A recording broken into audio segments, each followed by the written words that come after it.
বোনের ছেলের যেদিন জন্মদিন ছিল সেই দিনের সকালবেলা বড়টাকে রেডি করে দিলাম, ও যাবে স্কুলে, আর আমি পুচকুটাকে নিয়ে আমি কোলে করে ঘুরছি। আর ও এত শান্ত, কিচ্ছু বলে না। তো আর এটা হচ্ছে বোনের মেয়ে। ওর আজ স্কুল যেতেই চাইছিল না, আমি জোর করে বললাম যে তুমি যাও, হাতে এত সুন্দর মেহেন্দি করেছে, সবাই কত ভালো বলবে, তাই সেই খুশিতে গেছে। এরপর দুপুর পর্যন্ত বেশ ভালোই ভালোই গল্পে গল্পে কেটে গেল।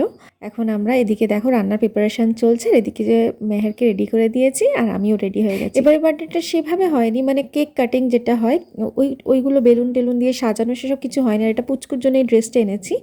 তো তো যেহেতু বড় মেয়ে, এই মেয়ের জন্মদিনের সময় অসুস্থ হয়ে গেছিলো বলে এবারে শুধু খাওয়া দাওয়া হয়েছে, সবাইকে ডেকে খাওয়া দাওয়া হলো, বেশ মজা হলো। এইভাবে আমাদের আজকে দিনটা গেল। আজকে সারাদিন বেশ মজা করেছি, খুব ভালো কেটেছে। আর দেখো কিভাবে আমার আঁচলের তলা ঘুরে বেড়াচ্ছে। তো চলো আজকে আমি এখানে শেষ করছি।